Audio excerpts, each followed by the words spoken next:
idea. No collusion. I have no idea when it's going to be released. It's interesting that a man gets appointed by a deputy. He writes a report. You know, never figured that one out. Man gets appointed by a deputy. He writes a report. I had the greatest electoral victory, one of them in the history of our country. Tremendous success. Tens of millions of voters. And now somebody's going to write a report who never got a vote. So we'll see what the report says. Let's see if it's fair. I have no idea when it's going to be released. Would you let others see it?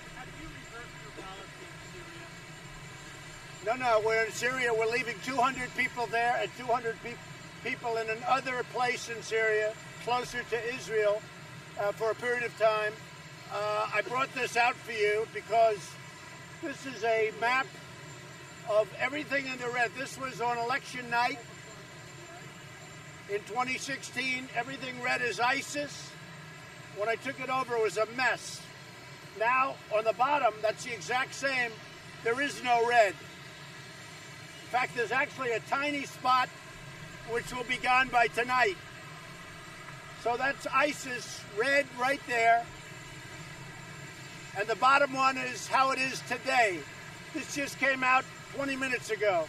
So this is ISIS on election day, my election day, and this is ISIS now. So that's the way it goes.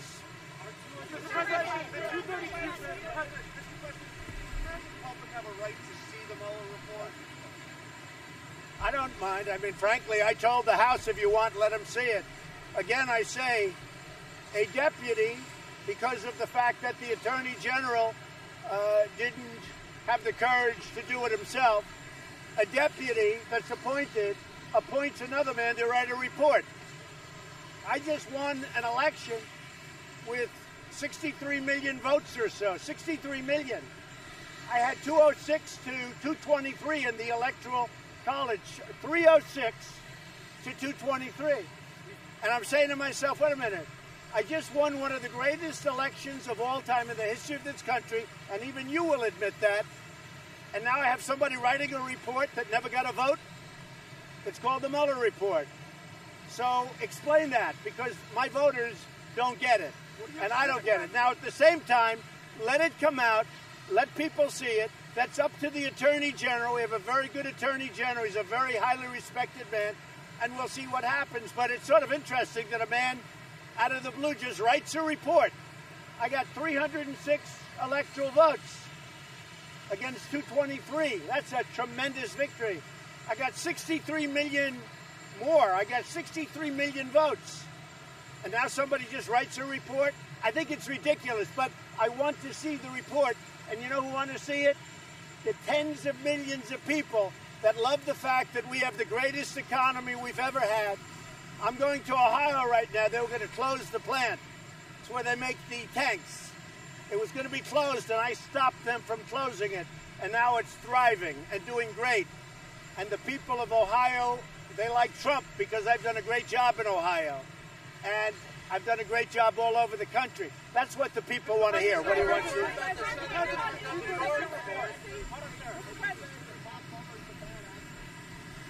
I know nothing about it. I know that he's conflicted, and I know that his best friend is Comey, who's a bad cop.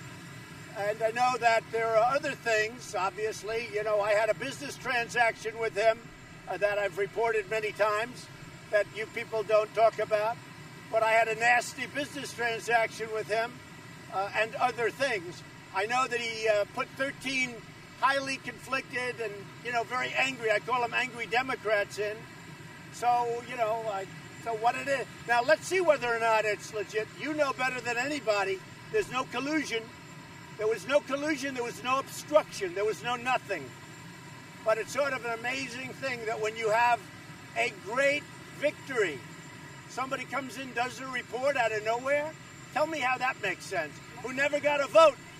Who the day before, he was retained to become special counsel.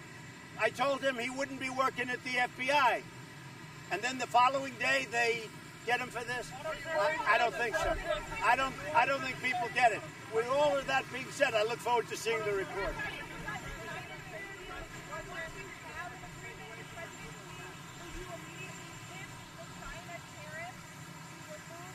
No, we're not talking about removing them. We're talking about leaving them, and for a substantial period of time, because we have to make sure that if we do the deal with China, that China lives by the deal.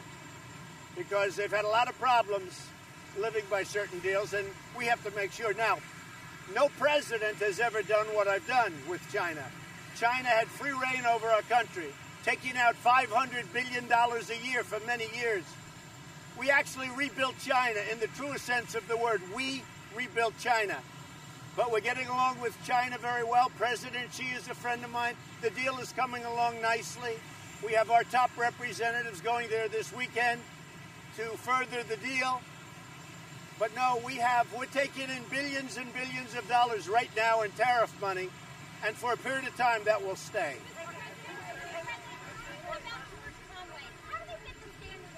Well, I don't know him. I don't know him. He's a whack job. There's no question about it. But I really don't know him. I think he's doing a tremendous disservice to a wonderful wife. Kellyanne is a wonderful woman, and I call him Mr. Kellyanne. The fact is that he's doing a tremendous disservice to a wife and family. She's a wonderful woman.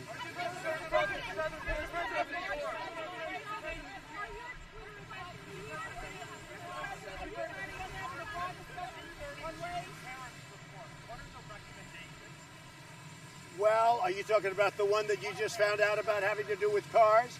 No recommendation. It's up for review. And the European Union's been very tough in the United States for many years, but nobody talked about it. And so we're looking at something to combat it. Not only do they charge our companies, you look, it was $1.6 billion to Google, just happened yesterday, and a lot of other things, a lot of litigation. But I say the European Union has been as tough on the United States as China, just not as much money involved. We'll see what happens. We'll see whether or not they negotiate a deal. If they negotiate a deal, a fair deal, that's a different story.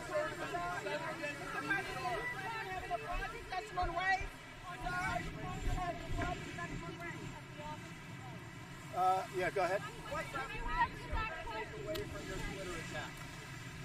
I think that Twitter is a way that I get out a word when we have a corrupt media, and it is corrupt and it's fake. So Twitter is a way that I can get out the word, because our media is so dishonest, a lot of it, the mainstream, a lot of it. They don't report the facts.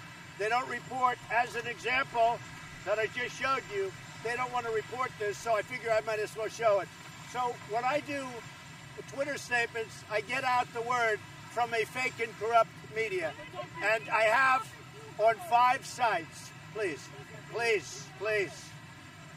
on 5 sites, I have over 100 million people. And that includes Facebook and Instagram and Twitter and everything.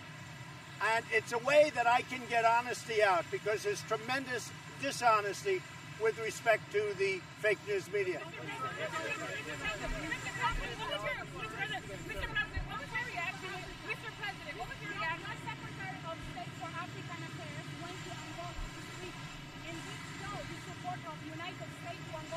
About the work of the president, Juan Lorenzo, in Angola. Juan Lorenzo, the new president of Angola, is combating corruption really hard in Angola. What do you think about Well, we'll take a look at that. I'll speak to you in a second. Mr. President, New Zealand. Pakistan, we'll be meeting with Pakistan. I think our relationship right now is